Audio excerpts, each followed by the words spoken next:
Hello world, it's Craig. In the last video, we talked about our wheel set change project in this 1910 Pullman Executive car.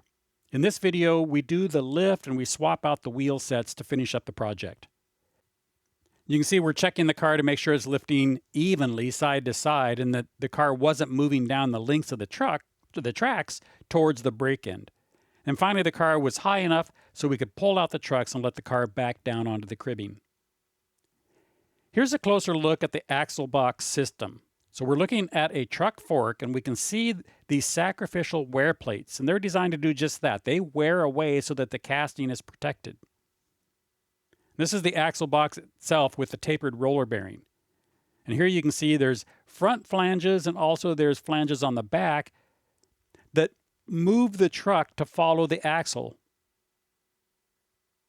Now then there's another casting that fits into a pocket on top of the axle box, and that's what supports the equalizing bars. And this whole thing, the whole axle box, goes up and down depending on the load and the coil spring compression. So we'll come back to the overall suspension in just a minute. But once the truck was out, we lifted the truck up to start removing the wheel sets. Removing all of the axles, it took a couple of hours. Some of them wanted to come out more than others. Now here's the fork after the bearing has been removed. Now you can see the wear plates and also the equalizer bars that are just hanging down on the casting. So in the portion of these forks that are in the normal range of bearing travel, the sacrificial wear plates get worn away, but it leaves a narrow part at the very bottom that hasn't been worn. So it's kind of a bit of a burr, if you will. So when we were taking these out, that bearing doesn't need to be canted or misaligned very much at all to sort of jam in that spot. So several times one bearing would fall out of the forks, but the other one wouldn't, and back and forth. So there were a little bit of work to get these out of the forks. As I mentioned, that one came out willingly, but the other two, they needed to be convinced by putting a bottle jack on the top of it and forcing them out. Now let's go back and do the full suspension system from the car and work our way down how the weight is transferred to the tracks. So here's a view of the car's center plate and the threaded pin. Then here's the center bowl on the top of the bolster that center plate fits in. And inside this bowl, there's a fiber washer that takes most of the wear, so there isn't actually metal on metal.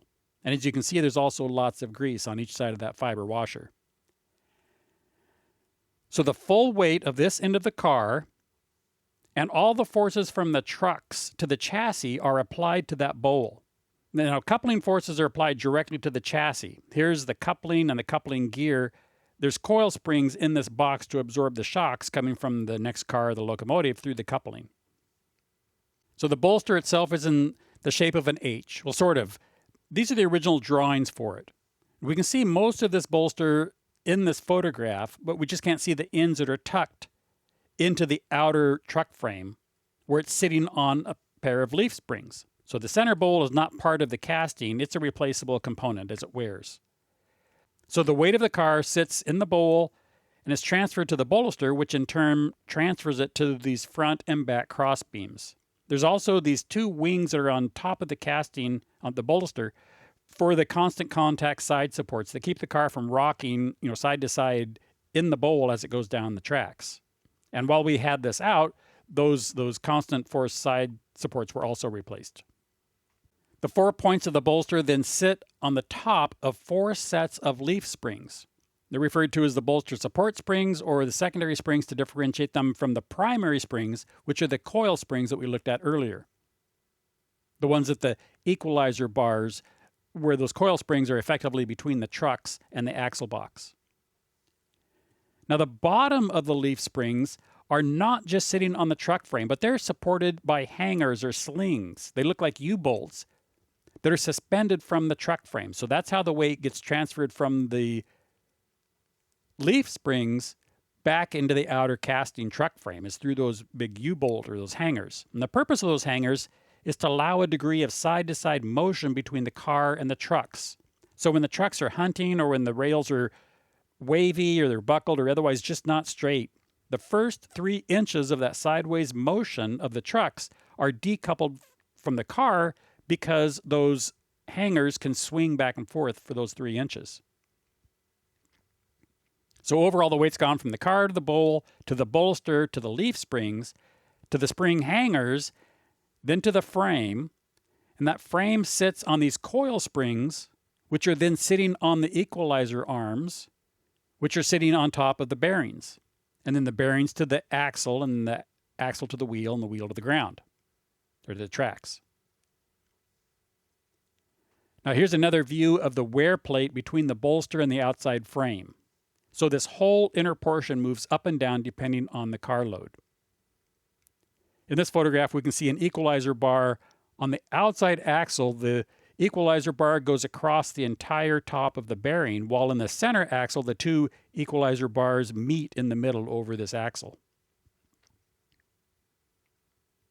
So after all the wheel sets were removed and the forks were wire brushed to get rid of all the crud, everything was inspected and painted as it needed to be.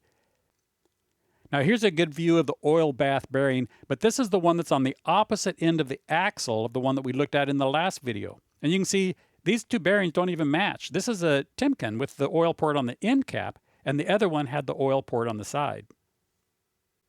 And I think that even the most casual observer that's not a rail fan will notice that the old axle boxes are rectangular and the new bearings are cylinders.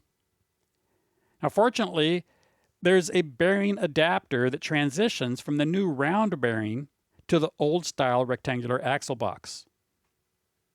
So let's look at the old bearing first. Here's the bearing itself, rectangular with that pocket on the top. The width of the bearing matches the gap in the forks, and these flanges in the front and the back rub against the sacrificial wear strips on the inside and the outside of the fork. As I mentioned, there's that other casting that sits inside this pocket, and then the equalizer bars sit on the top of that other plate. Now the outside dimensions of the bearing adapter exactly matches the form factor of these old rectangular bearings and its sacrificial wear strips. So this adapter has the wear strips built into it, so you just replace the whole adapter. And then it has that same pocket on the top, so the same pocket casting sits into the bearing adapter just like it did in the original bearings. Now the inside of this bearing adapter, it's an ob round with the end diameter that matches the bearing, but there's extra length. So it's just lifted up and over and sits down in the bearing. So the bearing is captive in a little pocket that can kind of be seen here. The bearing cradle is on the left side, and there's ridges front and back that restricts the lateral movement of the bearing endo. And like most other things on railroad cars, gravity is the primary means of attachment. The adapter plate just nests the bearing, and that's good enough. So as I said, the end axle went into the middle. The two new axle sets with their bearing adapters went into the end positions, and everything fit together just perfectly. Now, we didn't really talk about the brakes, but as you can see, there's the two brake cylinders. Originally, there was a brake cylinder on the chassis of the car that then applied the brakes to each of the trucks, but when he put these trucks on, they converted that to these two brake cylinders. There's one on each side of the truck. Then through a dozen rods and linkages, they managed to evenly apply the braking force to the 24 brake pads that are on the 6 wheels. And looking at those brake calculations, there's 60 psi air pressure gives 6,800 pounds out of the cylinder.